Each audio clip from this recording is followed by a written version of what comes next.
তো মথুরায় কংসকে বধ করতে চলে গিয়েছিলেন। তারপর কি হয়েছিল রাধার, কতদিন রাধা মরতে বেঁচেছিলেন, আর কিভাবেই বা তার মৃত্যু হয়েছিল? বন্ধুরা, রাধাকৃষ্ণের প্রেম কাহিনী আদি অনন্তকাল থেকেই চলে আসছে, কিন্তু ভগবান বিষ্ণু যখন দাপর যুগে শ্রীকৃষ্ণের অবতার নিয়ে বিশ্ব সংসারকে প্রেমের আসল অর্থ বোঝানোর জন্য মর্তে এসেছিলেন, তখন রাধাও যমুনা নদীর তীরে রাভেল গ্রামে গোয়ালা বৃষভানু ও কীর্তি দেবীর ঘরে জন্মগ্রহণ করেন। জন্মের পর থেকেই রাধা ও কৃষ্ণের প্রেম কাহিনী শুরু হয়ে যায়। কিন্তু ভাবুন তো, এমন কি ঘটনা ঘটেছিল যে রাধাকে কৃষ্ণের বিরহের সম্মুখীন হতে হয়েছিল, আর কৃষ্ণ তার প্রিয় বাঁশিকে কেনই বা ভেঙে দিয়েছিল?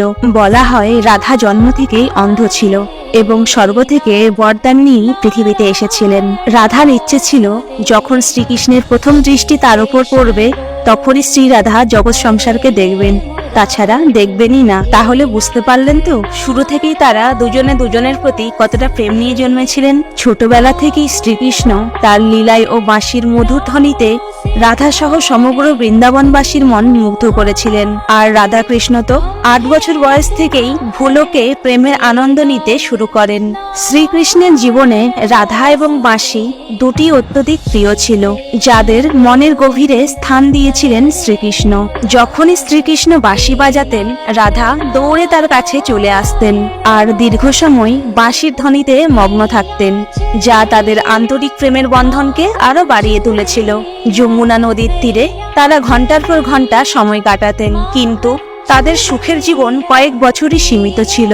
যখন কৃষ্ণের মামা কংসের কাছে কৃষ্ণের বৃন্দাবনে থাকার খবর পৌঁছায়, তখন তৎক্ষণাৎ কংস মথুরায় যুদ্ধের জন্য কৃষ্ণকে নিমন্ত্রণ পাঠায়, যার জন্য কৃষ্ণকে তার যশোদা মা ও বৃন্দাবনবাসী সহ রাধাকে ছেড়ে যেতে হয়েছিল।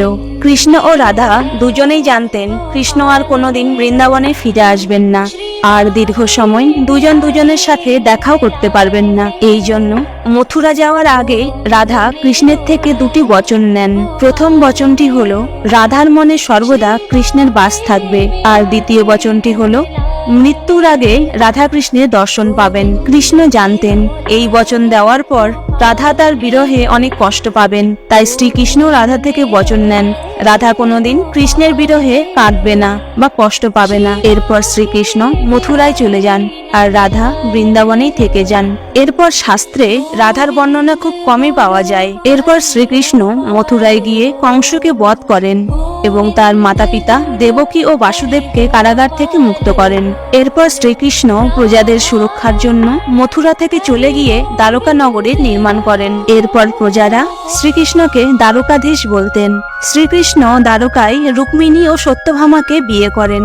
এই দুই স্ত্রী ছাড়াও 16,108টি রানী ছিল, যার মধ্যে রুক্মিণী শ্রীকৃষ্ণের সবচেয়ে প্রিয় স্ত্রী ছিলেন। রুক্মিণী কেবলমাত্র শ্রীকৃষ্ণের ছবি দেখেই তাকে স্বামী রূপে হৃদয়ে সাজিয়ে রেখেছিলেন এবং পরিবারের বিরুদ্ধে গিয়ে শ্রীকৃষ্ণকে বিয়ে করে দ্বারকায় সুখের জীবন অতিবাহিত করেন। আমরা আজ সামাজিক বিবাহকেই সত্যিকারের প্রেমের মাধ্যম মানি, কিন্তু রাধাকৃষ্ণ প্রেমের এমন দুই দৃষ্টান্ত যাদের কোনোদিন বিয়েই হয়নি, কেবলমাত্র তারা তাদের মন ও আত্মাকে প্রেম করেছে। রাধা কৃষ্ণের প্রেমের অনেক আলাদা আলাদা কাহিনী প্রচলিত আছে। তার মধ্যে একটি এমন ছিল, শ্রীকৃষ্ণ যখনই ঘুমোতেন তার মুখ থেকে রাধার নাম বেরোতো। তখন শ্রীকৃষ্ণের রানীদের তা ভালো লাগতো না।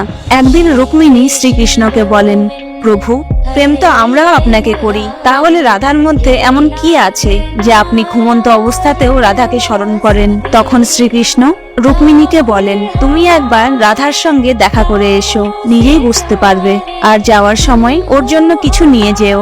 এরপর রুক্মিণী রাধার জন্য অনেক গরম দুধ নিয়ে যান এবং রাধার মহলের দরজায় পৌঁছান। রুক্মিণী দরজায় একজন তেজস্বিনী রমণীকে দাঁড়িয়ে থাকতে দেখেন।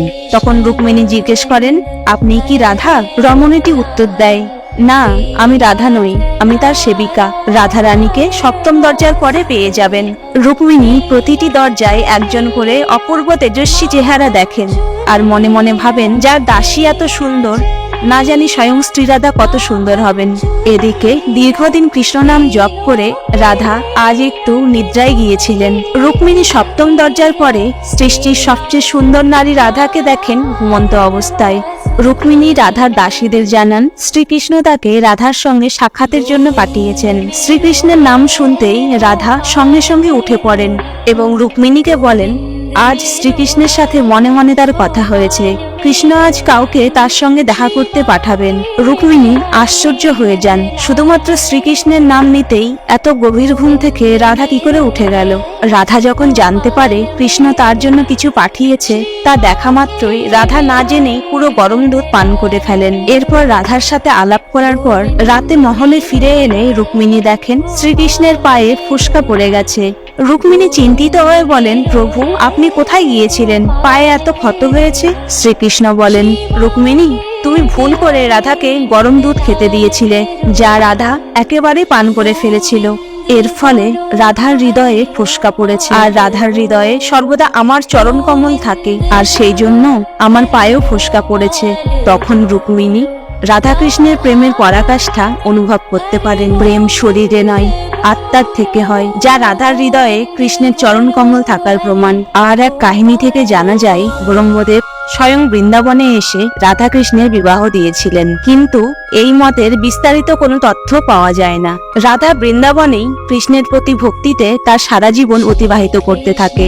বলা হয় যাদবপুত্র অভিমন্যু বা আয়ানের সঙ্গে রাধার বিয়ে হয়, কিন্তু আয়ানকে মহর্ষি দধিচি অভিশাপ দিয়েছিলেন আয়ান যদি তার স্ত্রীর সঙ্গে শারীরিক সম্বন্ধ করে তবে সে ভস্ম হয়ে যাবে। এর জন্য রাধা বিয়ের পরেও তার মনের মধ্যে কৃষ্ণ প্রেমের আধ্যাত্মিকতাকে কলুষিত হতে দেয়নি।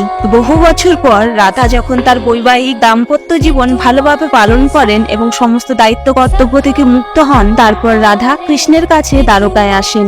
দ্বারকায় রাধা কৃষ্ণের দীর্ঘদিন পর দেখা হলে তাদের মননে একে অপরের সঙ্গে দীর্ঘক্ষণ আলাপ করেন।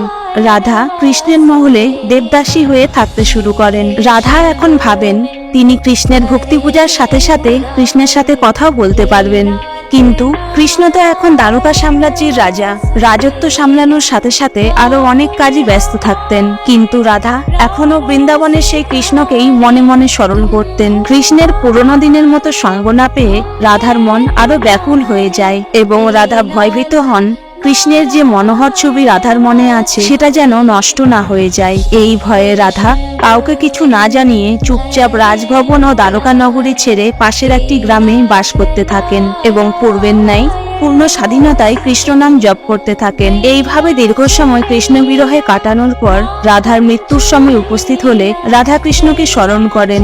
রাধা কৃষ্ণকে স্মরণ করা মাত্রই কৃষ্ণ দৌড়ে দৌড়ে সেখানে চলে আসেন। রাধার এমন করুণ অবস্থা দেখে কৃষ্ণ অনেক কষ্ট পান এবং রাধাকে কিছু চাওয়ার জন্য বলেন। রাধা মৃত্যুর আগে কৃষ্ণের কাছে প্রার্থনা করেন তিনি কৃষ্ণের বৃন্দাবনের সেই পুরনো কৃষ্ণকে দেখতে চান আর তার বাঁশির মধুর ধ্বনি শুনে প্রাণ ত্যাগ করতে চান। এরপর শ্রীকৃষ্ণ রাধার কথা মতো বাঁশির মধুর ধ্বনি শোনায় এবং দীর্ঘক্ষণ তাদের দুজনের চোখ থেকে অশ্রুধারা বইতে থাকে। বাঁশির মধুর ধ্বনি শুনতে শুনতে রাধা কৃষ্ণের কোলে শেষ নিঃশ্বাস ত্যাগ করেন। রাধার মৃত্যুতে শ্রীকৃষ্ণের মন ভেঙে পড়ে, তিনি তার প্রাণপ্রিয় বাঁশিটিও ভেঙে ফেলেন। রাধার মৃত্যুর পর শ্রীকৃষ্ণ তার প্রাণপ্রিয় বাঁশিটির থেকেও মুখ ফিরিয়ে নিয়েছিলেন। শ্রীকৃষ্ণের জীবনে অমূল্য রত্ন ছিল রাধা ও তার বাঁশি, তাই জীবনে আর কোনোদিন শ্রীকৃষ্ণ বাঁশি বাজান। রাধা কৃষ্ণের প্রেম তত্ত্বে বলা হয় যে তারা এক আত্মা দুই শরীর এবং রাধা কৃষ্ণের মধ্যেই বিলীন হয়ে যান। সৃষ্টির আদি থেকেই রাধা ও কৃষ্ণ এক ও অদ্বিতীয়। তারা মর্তে মানব সংসারকে প্রেমের মাধুর্য দান করতে এসেছিলেন। তারা তাদের মর্তলীলা সমাপ্ত করে আবার বৈকুণ্ঠ লোকে ফিরে গিয়েছিলেন। বন্ধুরা, আমার এই ভিডিওটি কেমন লেগেছে কমেন্টে অবশ্যই জানান, আর এমন ভিডিও পেতে প্লিজ সাবস্ক্রাইব করে সাপোর্ট করুন। ধন্যবাদ।